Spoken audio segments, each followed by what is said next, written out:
Hello, welcome to the École Pratique d'Agriculture in Benguela. Yes, that is in the Central Region. It is a school where young people, young Cameroonians are trained in diverse aspects of agriculture. And of course, on this day, I learned a new word in French, of course, cuniculture. Cuniculture in French language actually is a word that designates the rearing of rabbits. Rabbits reared here for diverse aspects. Of course, you rear them for meat, you equally rear them for their skin, as we will be discovering right here. You rear them as well for manure. So diverse aspects in the animal. I'm with a young lady here, former student of this very interesting school. She's called Jeanne Raissa.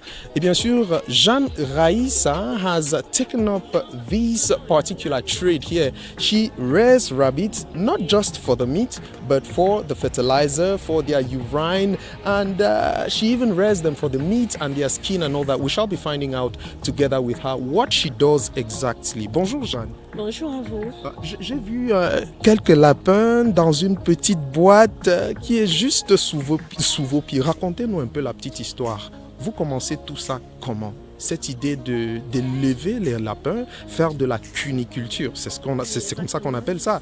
Dites-nous un peu, cette histoire, tout ça commence comment? Justement, étant étudiante et lasse d'être en train de chercher un concours ou quoi que ce soit, je voulais être indépendante et je cherchais une idée, déjà passionnée par le secteur agropastoral, par l'élevage, l'agriculture. Je suis venue dans cette école pour voir ce que je pouvais faire. Il y avait des filières qu'on connaît déjà, que tout le monde fait, l'élevage de poulets, l'élevage de porc. Je voulais faire quelque chose de particulier. Et un jour, je suis venue le poste national, le CSU m'accompagne. J'ai entendu parler des bienfaits de la viande blanche, surtout la viande de lapin, qu'elle était recommandée par les diététiciens, les nutritionnistes pour les diabétiques et pour la prévention de l'obésité, des AVC. À cette période, les AVC étaient récurrents dans notre pays. Et du coup, j'ai commencé à faire les recherches sur Internet. J'ai vu tout le potentiel que l'élevage de lapin avait au niveau de la viande, au niveau des sous-produits. En fait, j'ai décidé de me faire former à l'école pratique d'agriculture de Benguela et de lancer mon entreprise Saveur du Lapin et de faire le lapin de A à Z. Vous êtes une jeune entreprenante très riche. Oui, on peut le dire. Pour le moment, je réussis à subvenir à mes besoins élémentaires, mais d'ici quelques années, je pourrai m'offrir des loisirs et être vraiment épanouie financièrement. Ça, c'est la jeunesse du Cameroun. Parlez-nous un peu de vos lapins. Je vois quelques lapins dans une boîte. Racontez-nous un peu la petite histoire derrière je peux les appeler ces mignons animaux parce qu'ils sont... They are very beautiful. Yeah. C'est très mignon et très beau. Oui. Justement, ça, c'est ce qu'on appelle le clapier. L'habitat des lapins s'appelle le clapier. Oui. Et nous avons installé un système d'eau automatique pour éviter les manipulations qui peuvent causer des maladies aux lapins. Oui. Parce que si le lapin, on ne traite pas bien l'eau, on ne touche pas, on manipule n'importe comment l'aliment ou de l'eau, on peut contaminer les animaux. Et ils sont fragiles en fait. Oui. L'élevage de lapin est facile mais fragile. Il faut des mesures, des bonnes pratiques. Et comme j'aime souvent le répéter à mes cadets qui veulent se lancer, je leur dis toujours que les mesures barrières pour élever les lapins, les mesures barrières pour élever les lapins sont plus que les mesures barrières pour éviter la Covid. Oui. Donc voici un jeune mâle. Voici un jeune mâle, il a 4 mois. Oui.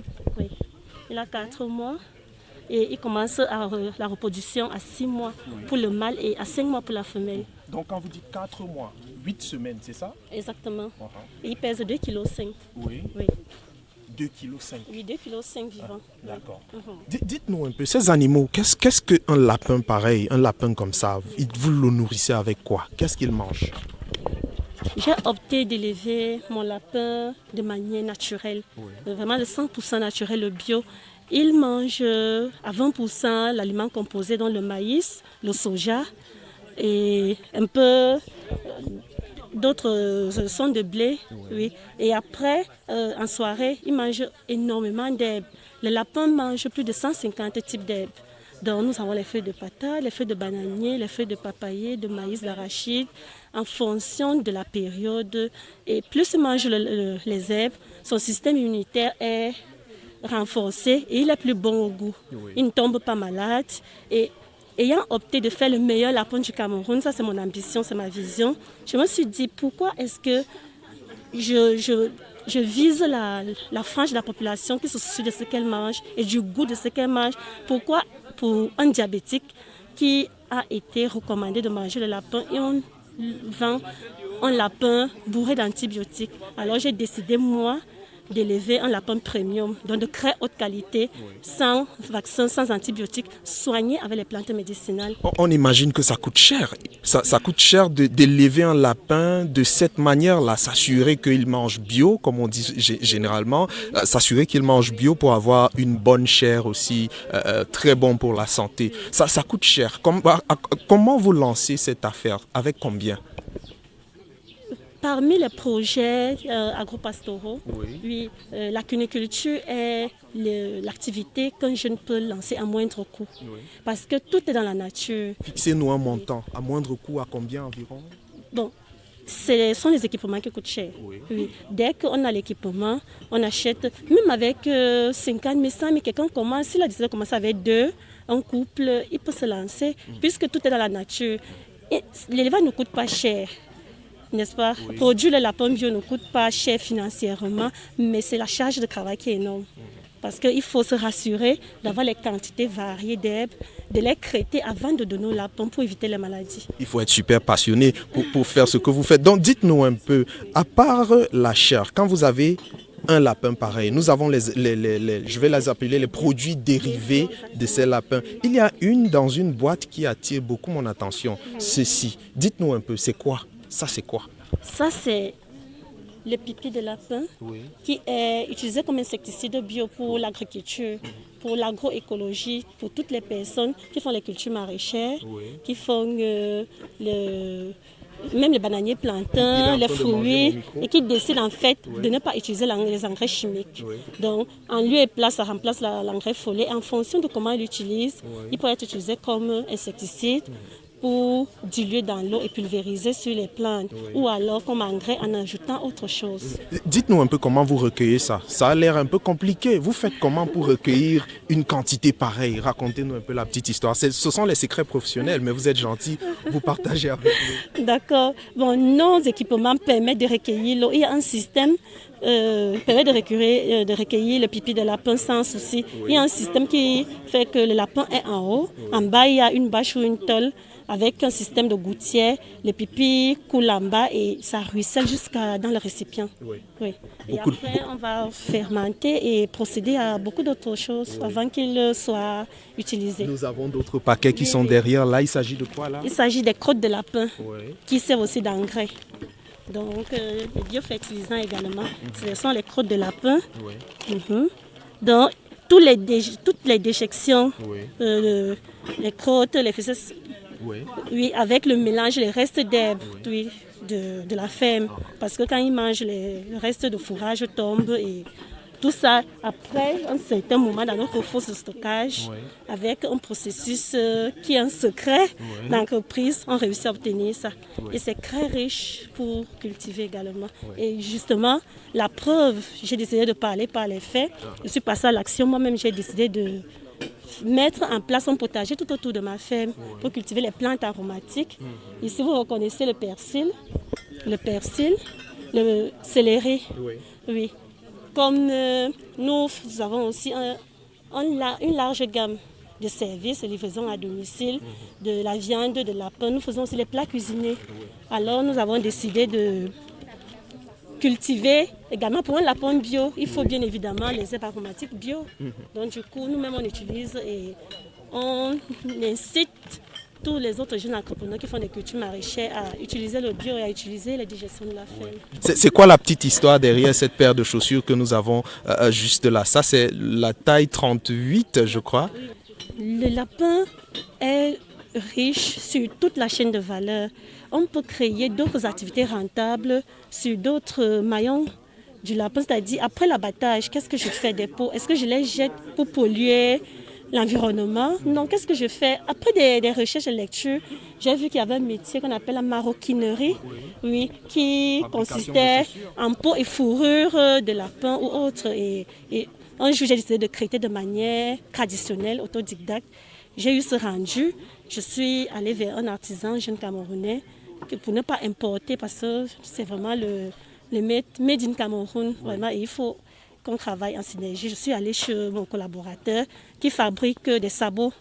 Il m'a fabriqué un sabot, j'ai fait la découpe, j'ai monté et je la porte depuis 2 ans. Et ça se lave et ça va. Oui. Je suis partie plus loin parce que après ça... Là, je suis assis quelque part. D'accord. Racontez-nous un peu la petite histoire autour de ma chaise. Ma vieille chaise de bureau, Oui. parce qu'à la ferme, en dehors de l'aspect technique, de l'aspect nettoyage et tout, j'ai également été formée en gestion des projets à l'ESSEC de Douala. Donc je gère ma ferme, après je tiens les fiches, donc j'ai un bureau vraiment dans ma ferme. J'aime dire que je vais au travail, c'est un travail à temps plein. J'avais dans ma vieille chaise de bureau. Et je me suis dit, mais qu'est-ce que je vais faire de toi? Je ne vais pas me séparer de... Je me dit, mais tiens, j'ai un sac de peau de lapin, peau et fourrure. On peut restaurer cette chaise et voilà, on l'a customisée avec les peaux et fourrures de lapin et ça a donné ceci. Maintenant, on a vu, vous avez une vaste... you have a wide range of products that you're making. Quel est l'avenir? Vous pensez à quoi après tout ça? Est-ce que vous vous projetez dans l'avenir? Vous vous voyez où dans 5 ans, dans 2 ans ou bien même dans 1 an? Bien sûr, à court terme, donc dans 1 an, je voudrais d'abord augmenter ma production pour satisfaire la demande qui est encore très élevée par rapport à l'offre actuelle. Oui, j'ai des particuliers qui sont des abonnés mensuels. Donc du coup, il faut d'abord que j'arrive à atteindre un certain niveau de production. Et après, je vais étendre ma ferme où je voudrais vraiment produire des écrans à tous les sous-produits et les commercialiser. Vraiment, ma vision c'est d'être milliardaire en lapin dans ce pays dans 5 ans. Et maintenant, nous allons profiter d'une petite occasion. On a des investisseurs brésiliens qui sont ici dans votre école en ce moment. Si là, tout à coup, un Brésilien sortait de la salle et vous voyez, dit, mais votre affaire m'intéresse. Vous avez besoin de quoi pour grandir? Vous diriez quoi à ce monsieur, à cet investisseur en ce moment s'il était là? Considérez que c'était moi. Oui. Tout de suite, j'ai besoin des équipements modernes et des souches améliorées des géniteurs. Par exemple, quoi? Quand vous parlez d'équipement, vous voulez quel des équipement? clapiers. Oui, c'est le bâtiment qui accueille les lapins. Des clapiers modernes parce que nous avons un problème pour acquérir ça. Les équipements modernes que j'ai actuellement dans ma ferme à Bankomo sont importés de Chine. Et c'est une autre économie que nous sommes en train d'enrichir. Et en même temps, c'est coûteux pour nous, les jeunes entrepreneurs. Et si, dans notre pays, avec les partenaires comme cela, on peut avoir le savoir-faire pour que les artisans d'ici puissent fabriquer. Ou alors, s'ils ont mieux, pourquoi pas? C'est d'abord le problème, ce sont les équipements. Et après, il faut les souches performantes des géniteurs.